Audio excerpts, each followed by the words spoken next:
पहली बार अमृतसर आया हूँ। वैसे तो इससे पहले भी अनेक बार यहाँ आना हुआ, मत्था टेकने का सौभाग्य मुझे मिला, लेकिन जनरल सेक्रेटरी बनने के बाद पहली बार आके यहाँ मत्था टेका। और ये मेरे लिए सौभाग्य की बात है कि पंजाब की वो धरती जो वीरों की धरती है, जो त्याग की धरती है, समर्पण की धरती है और वीरों की धरती है। और ये यहाँ जो किसानों के मेहनत के पसीने की जो खुशबू है वो उसकी धरती है। और तब जब देश में अनाज की कमी थी, तब यहाँ के किसानों ने चुनौती को स्वीकार करते हुए पूरे देश को अनाज पहुँचाने का काम किया। सीमा में जब सुरक्षा की ज़रूरत पड़ी, यहाँ के वीरों ने, यहाँ के माताओं के वीर सपूतों ने अपना सर्वोच्च बलिदान दिया है। उस धरती में आने का मुझे सौभाग्य मिला है। और आज यहाँ गोल्डन टेम्पल में भी मत्था टेकने का अवसर मिला, कड़ा प्रसाद भी लिया, भजन भी सुना। तो ये मेरे लिए बड़ी सौभाग्य की बात। दिल्ली की पॉलिसी को लेकर अभी जिस प्रकार से आत्मीय स्वागत एयरपोर्ट से लेकर यहाँ मेन टाउन तक के जो किए, लगभग 3-3.5 घंटे तक, 4 घंटे तक कोई जगह खाली नहीं थी और बड़ा उत्साह यहाँ दिखाई दिया है। इससे स्पष्ट हो जाता है कि कांग्रेस जनों में और आम जनता में भारी उत्साह है कांग्रेस को लेकर। और आने वाले समय निश्चित रूप से परिवर्तन का होगा, क्योंकि वर्तमान सरकार से लोग जो जिस उम्मीद से इनको बनाए थे, बिठाए थे सत्ता में, उससे लोग मायूस हुए हैं। तो परिवर्तन लोग चाह रहे हैं, ये स्पष्ट दिखाई देता है।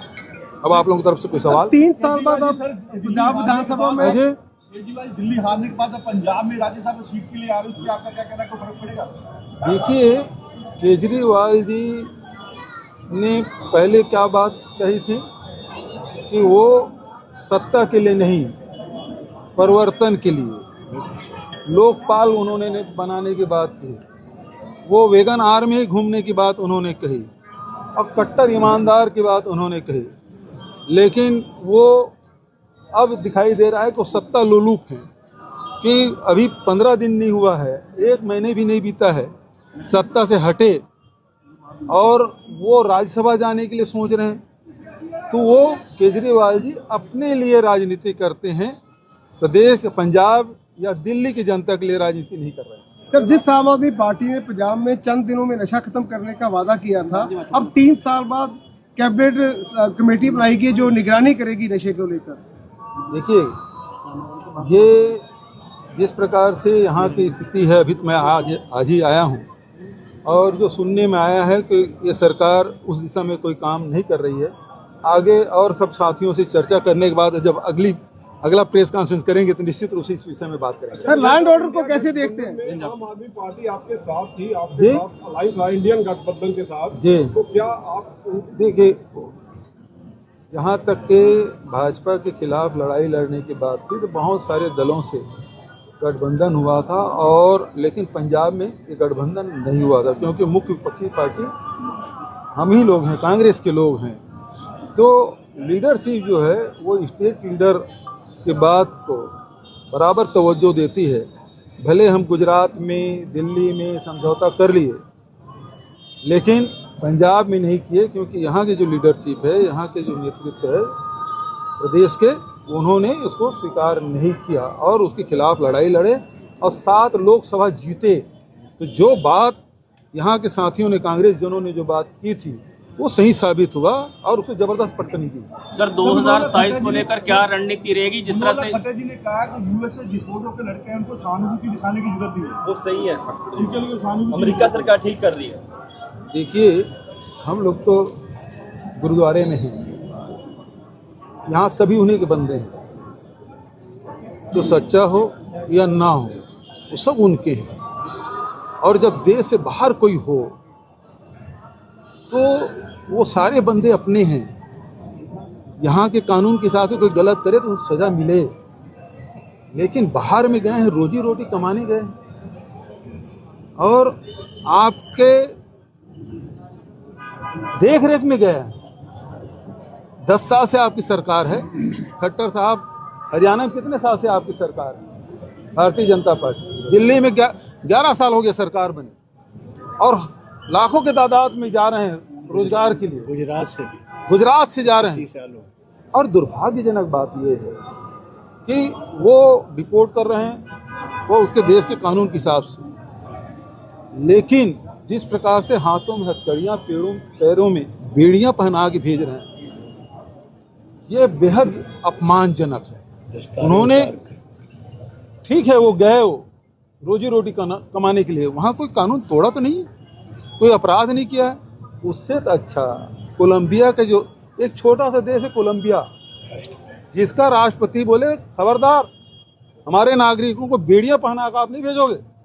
वो अपना प्लेन लेके खुद गए और राष्ट्रपति खुद गए और अपने नागरिकों को ससम्मान लाए। वो उनके नागरिक थे। हम तो सोच रहे थे, प्रधानमंत्री मोदी जी जब गए थे अमेरिका, राष्ट्रपति से बात किए तो ये बात किए होंगे कि भैया भेजो जरूर, लेकिन हथकड़ियाँ मत पहनाओ, बेड़ियाँ मत पहनाओ, खाने को जो वेजिटेरियन उसको नॉनवेज खिला रहे हैं। कितनी बातें सुनाई दे रही है। और उसको लाना है तो अमृतसर लाना है, और कोई जगह नहीं मिली। पगड़ी उतारने की बात सुनने में आता है। तो ये अपमानजनक बात। और खट्टर साहब से मैं पूछना चाहता हूं, जब राष्ट्रपति ट्रंप ने जो कार्रवाई की उसको सही मान रहे हैं, तो राष्ट्रपति ट्रंप ये भी कर रहे हैं यहाँ के वोटर टर्न आउट के लिए 21 लाख मिलियन डॉलर सीधा मोदी जी को दिए हैं। 182 करोड़ रुपया। उसके बारे में खट्टर साहब क्या कहते हैं? देश जानना चाहती है कि प्रधानमंत्री जी बताएं, आपके ऊपर आज तक डायरेक्ट किसी ने आरोप नहीं लगाया। पहली बार डोनाल्ड ट्रंप आपके मित्र हैं, my dear friend Trump, my dear friend Modi, इस शब्दों का प्रयोग होता है। और उन्होंने सीधा आपको कहा कि 182 करोड़ रुपया आपको वोटर टर्नआउट के लिए बढ़ाने के लिए आपको दिया गया। लेकिन इतने दिन हो गए, 8 दिन से 10 दिन से ज़्यादा हो गया, छोटे सी बात इधर कोई विपक्ष के नेता बोले नहीं, मीडिया आए नहीं, और मोदी जी उसके भाषण को लेके अपना भाषण तैयार करते हैं। आज 8 दिन बीतने के बाद भी प्रधानमंत्री जी चुप क्यों हैं? और ये चुप्पी बहुत कुछ कहानी कह रही है। क्या मजबूरी है कि आप चुप हैं? और इसीलिए कहा गया कुछ तो मजबूरियां रही होगी, वरना कोई यूं ही बेवफा नहीं होता। और आपकी जो चुप्पी है वो बहुत कुछ बयान कर रही है। सर, नवजोत सिंह, चर्चा चल रही है पंजाब प्रधान को बदलने की, इसमें कितनी सच्चाई है? हाँ, बहुत बढ़िया सवाल पूछे, इसको पहले पूछना था आपको। जो आप देखिए, ये सब अफवाह है, इन बातों पे कोई दम नहीं है।